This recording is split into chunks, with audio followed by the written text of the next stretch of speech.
Now, if you're someone who struggles with stalling out their rotation coming through impact, you can't quite get that free moving rotation through there, then this is the video for you, because I'm going to show you 3 reasons to why you'll be stalling out your rotation, and of course a fix for all those 3 reasons. So I'm Jonathan Chown with JChownGolf.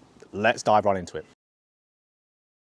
So the first reason to why you're stalling out your rotation through impact is a reason that causes so many problems in the golf swing, not just this alone, and that is a very open club face in the golf swing. So if you're coming down the downswing with a club face that is wide open, your body will instinctively and naturally stall out to be able to square up that club face, either via an early release kind of casting movement or just excessive forearm rotation. Now why that is because when we rotate through the golf ball, we will end up producing shaft lean as a byproduct. Now what we know is when we add shaft lean into the shot, we will actually be very slightly opening the club face. So it will start pointing a little bit more out to the right for a right-handed golfer. So you could imagine if you're coming down with an open club face, your body won't want to continue to turn through that golf ball because of course your body always wants to hit the ball to the target you're trying to hit it to. So open club face plus rotation with shaft lean means that ball is not going to your target. It's going very far to the right. So we know if we want to rotate nicely through that golf ball, nice and freely, we need that club face to be pretty square to be able to hit the ball to our target. Now, to achieve a square club face in the golf swing to aid us with our rotation through impact, there isn't advice that I could give that will be the right advice for everyone. Because really from really open club face, it could be grip, it could be wrist angles, it could be your forearms rotation in the early takeaway. So I'm going to say for the most common one I see on the lesson tee, and that is early forearm rotation. So I have a saying on my channel, I want the club face to be as square as it can be as early as possible. So really from here, that means I want that club face to be nice and square in the takeaway. If I can make sure it's square here, I'm going to have a really good chance everything stays quite nice and stable from there. It's going to be square in the downswing. So really the early forearm rotation is a problem I see a lot of golfers do, to where they'll be rolling and rotating their left forearm to where the underside of the forearm points down towards the ground here. So you can see when I do that, the club face opens up quite considerably with a standard grip. So we can also see hands have disconnected a little bit away from my body as well. As soon as that forearm rotates, the hand shoots outwards. So our key here is to think of that butt end of the club right here, and is to think about it getting closer to our right leg as we're coming back in the backswing there, so in our first takeaway move. Because we can't physically roll that forearm if the hands are getting closer to your right leg there. It's almost impossible. So if I can make sure that in my first move, I'm just feeling like the hands are going a little bit inwards, almost brushing my right thigh, with a little bit of a chest rotation here, that club face is going to be nice and square there. So butt end of the club getting close to me, tiny little bit of a chest rotation. I'm going to stop the club here, make sure that club's nice and square. Yep. Swing up, swing through.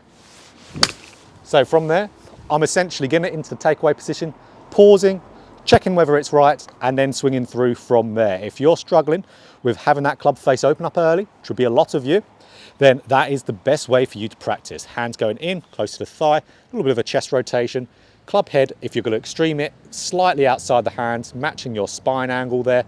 Now swing up and swing through. And you're going to get a lot more rotation, a lot freer rotation, and better chance not to stall out because of it.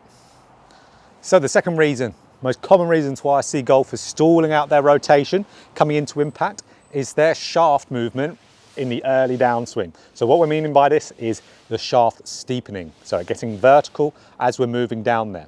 Because when that shaft moves vertical, if we continue to rotate through that golf ball there, you're going to see how the club is going to start to move a little bit more on the outside. So I'm going to really cut across the ball, have more of a slice or a pull shot there. But 2, because that shaft's moving quite steep, if I continue to freely rotate, I'm going to hit far too down on the golf ball. So like we said with the open club face, our body's trying to react to get ourselves to hit the ball to our target as, you know, the best chance as we possibly can. Same thing with the steep shaft. What we would see players do, they would generally stall their rotation out, and they will most likely either drop the right shoulder down early, because you can see that will shallow the club out a little bit later, and also that will shallow out the angle of attack a little bit there and neutralize the path. But we know that's going to stall out your rotation. Your body's prioritizing side bending and really doing it extra early, and that could affect your low point control, hitting it a bit heavy as well. So we see that movement, but we'll also see on the same vein here, golfers with a steep shaft, how their body's going to manage it. Early extension. If you can see, if my pelvis is shooting forward and I'm extending up early, you can see, I'm not trying to do anything with my hands and arms, that club is going to stall and that body's going to stall out. The club is going to fall a little bit more on the inside, neutralizing the path, neutralizing the angle attack in effort to hit the ball to your target there. So what we want to happen here, guys, we want to get that shaft shallowing in a downswing. Now, we don't need to be shallowing it a crazy amount. We just need to be shallowing it a little bit. So once we're shallowing it a little bit there, a little bit less of that steep shaft, our body will now be more inclined to turn nice and freely through the golf ball there. So the massive thing we see with golfers who are getting that shaft steep, I'll put up a video card up there because there's a lot of reasons for this. But again, the most common that I see is golfers trying to physically pull the shaft down in transition. Now, when you pull that shaft down, you can see it will immediately steepen the shaft. As soon as I pull my hands down, the shaft is going to continue to be very vertical there. So then, of course, all the compensations have to be made. So we don't want to be pulling that shaft down. We want to be leaving the hands and arms up whilst we're pivoting and turning into that downswing there. So you can see if I'm leaving my hands and arms up at the top of the swing, nice and loose grip pressure as well, you're going to see I'm going to shift in my downswing and turn, have my separation of my lower body. You're going to see how that club, not doing anything with my hands and arms at all. In fact, you can see, look at my hand, see how it's open? Because I'm doing absolutely no manipulation to the club. I'm just letting that club fall with my body's pivot there. So I'm just trying to physically leave the hands up with nice and loose whilst turning my body. You can see that club really shallowed. Obviously ignore the club face because it was a very exaggerated thing. It would open up quite a bit. So all we want to do, hit some shots, get up to the top, leave those hands nice and loose and up there, and we'll be shallowing it a little bit better. So really getting those reps in. Another great drill to do for this is grip the club with your left hand, get up to the top of your swing. Now put your hand on that butt end of the club there. Now all we need to do is turn again on that downswing, not putting any pressure into our right hand there. So no pressure onto that right hand, just turning my body. You can see how that's training me to keep my hands and arms up with light grip pressure. The club is shallowing quite nicely there.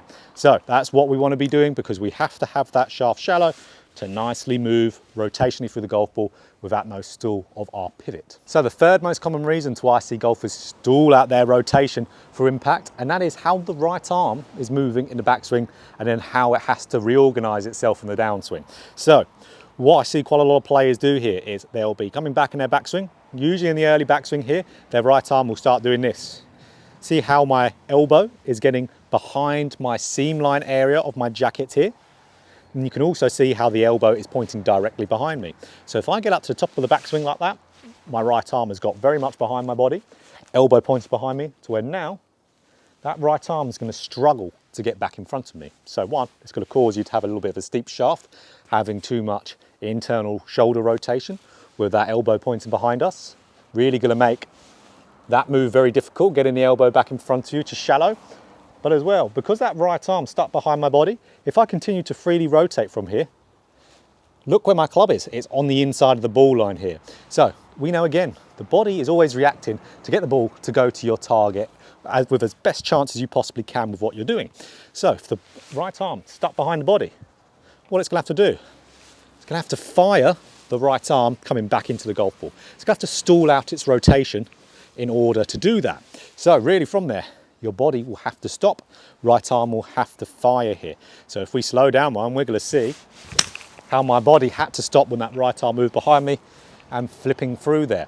So what we want to have happen with our right arm, we want our right arm to stay in front of our seam line. So not our body, our seam line area.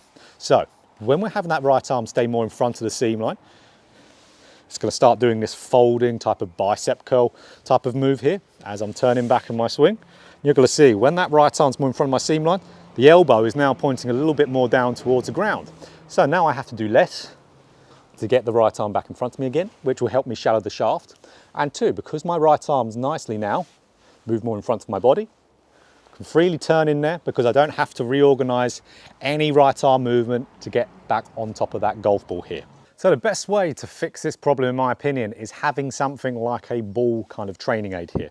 Now with a ball training aid, when we put it in between our arms underneath our elbows. So if I come back in a backswing now and I have my right arm get behind my body, the ball is straight away going to fall towards the ground, because something we've got to know as well, when our right arm comes behind me, the gap between my arms gets greater there. So that's a really good thought to have, having those arms just a little bit closer together in your backswing. So having a ball just like this in between the arms, for me just to keep it in between my arms there, you can see how my right arm has to stay in front of my seam line. You can see already that elbow's pointing more down towards the ground, not behind me. Now it's way easier for it to stay in front of me, turn through that golf ball. So it can be either something like this, like an impact ball, it could be a Tour Striker Smart ball, it can be that very sad looking, deflated, pink spiky ball over there. Something just like that will work just fine to get this movement in here. And you're going to see from that slow-mo, I'm going to be really rotating quite nicely through that golf ball and freely.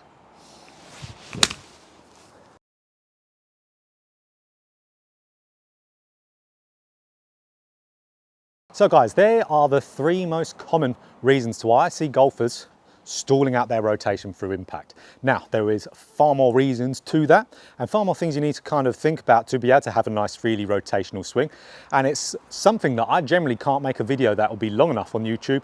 One, because people won't sit through probably a couple hours of video. So what I'm going to do, I'm going to make a course of everything you need to know about rotation and downswing is going to be in that one course. So over the next month or so, depending on the UK weather here, that course will be made so you can go and have a watch of that when it comes out. So if you like this video, guys, make sure you click that like button.